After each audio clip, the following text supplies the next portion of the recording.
What is good, YouTube? It is your boy, Zeiler, checking in for what seems to be a brand new installment here on the channel.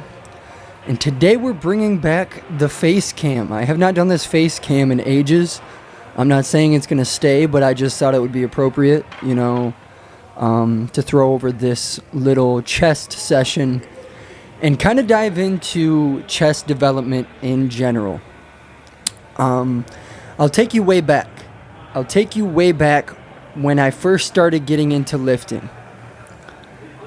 It became very apparent that I was becoming arm dominant as time went by. I was very obsessed with training arms, biceps, triceps.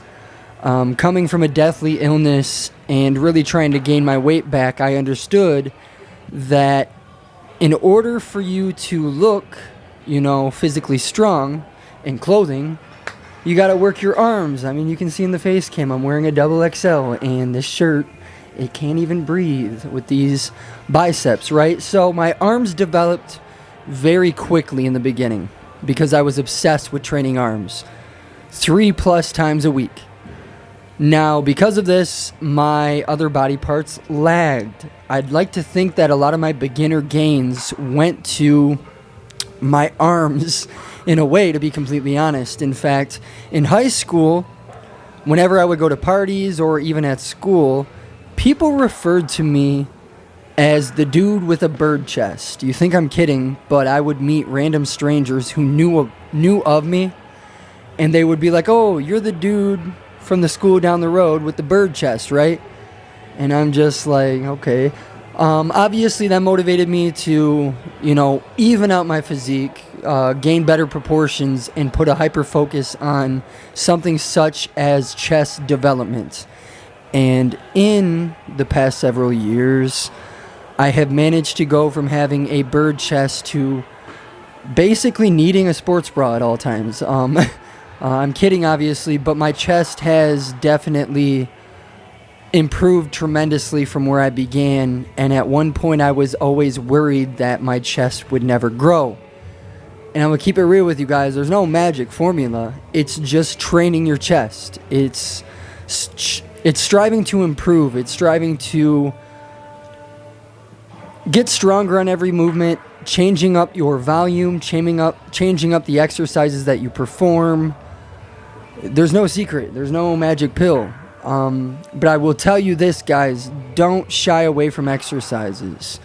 I know that the bench presses and, the incline presses, like you are seeing here in today's workout, there's a lot of people who get sketched out from injuries or from hurting themselves on these exercises, but if done correctly and with proper warm-up and proper stimulation, the bench presses can be a phenomenal way to grow your chest.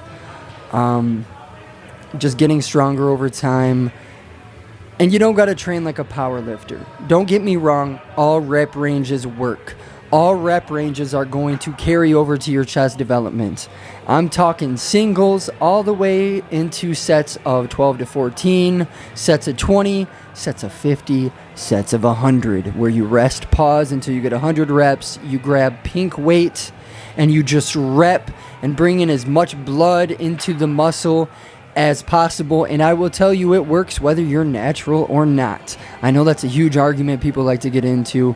It just comes down to stimulus, learning to activate and engage your chest on any given movement, and you do this by mastering your exercises, your form, and just having a good relationship with your pectorals as you perform an exercise such as the bench press or a chest fly. You got to master that stuff, and that comes with experience. And I know there's a lot of guys out there who want it all now. They're not willing to wait, but this is a process. Improving the quality of any muscle group, it takes time for you to get acquainted, to get acquainted with the muscle group, with the way that your body reacts and the way that your body grows. You got to have your diet in check. You got to have your sleep in check along with the training.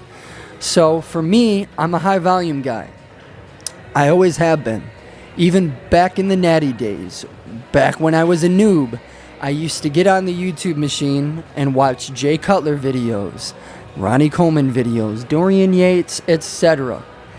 And back in the day, I used to believe these guys were natural, that I myself could attain those Olympia level physiques naturally on my own.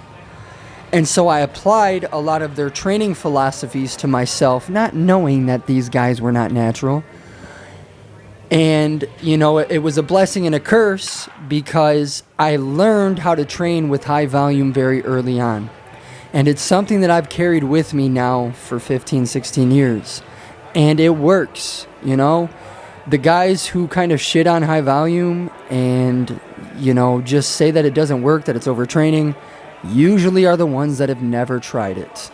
Or the ones that don't really look like they lift in some cases. I don't want to go down that road, but all I'm saying is that you can't really knock something until you try it when it comes to exercise. There's a lot of different stuff you can apply. You can do things like calisthenics, doing dips and body weight movements like push-ups, for example, to begin your workout, to end your workout in between sets. Supersets to increase intensity. Who is texting me right now? Supersets, rest pause sets. Pause reps, where you bring it down, you pause for a moment, you allow a greater amount of tension, a full stretch, and then you're explosive on the way up, methodical about the movement. It's just another variation of an exercise. And another thing that I like to do, I've always preached, is revisiting exercises in a given workout. Let's say we start with the flat bench press. Not in this workout, but in general, you start with the flat bench press, and you go through and you do your isolation movements after that, like flies or an incline movement or a machine press.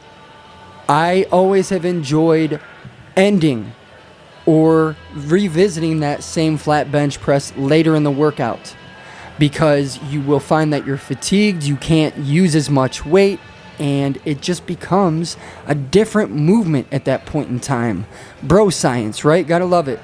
Regardless, you got to try different things. You got to get stronger over time. Progressive overload. You know, I keep saying that over and over. I'm not the type of person who has ever carried around a journal or a notebook and wrote down all of my max lifts. I don't believe in that. It's just too much work for someone like me. I understand that there are those out there who enjoy doing that. That's great. You can track your progress in great detail by following a journal and logging all of your stuff. For me, I usually go back to the YouTube machine and I go back to my channel and look at my previous lifts over the year to kind of gauge where I'm at strength-wise. But at the end of the day, I will also mention that the numbers, they don't really matter when it comes to chest development. I'm a strong dude, but I ain't no power lifter designed to bench press 500 pounds or anything like that. I think my max bench has been 425 pounds for like a pause rep, pretty clean, and that's the best that I've ever done on the bench. I am by no means the strongest dude on the bench press, but with time, I have managed to improve my chest tremendously. I'm talking dense muscle over time, did not happen overnight. This has taken years. And, you know, that aspect of patience is a part of it. So, if anything, guys, a suggestion I would give you is to make moderate and lighter weights seem harder. Instead of, like, trying to go extremely aggressive and just throw heavy-ass weight around, you know, you should be able to grab half the weight you would typically use and make the workout sufficient. You should be able to grab 70-pound dumbbells on a fly like this, and guys, I can do flies with 120-pound dumbbells. You should be able to grab lighter dumbbells and focus the workload on your chest as much as possible for further isolation. And I promise you guys, you can work with heavier weights, not break down your joints to where you're falling apart every week.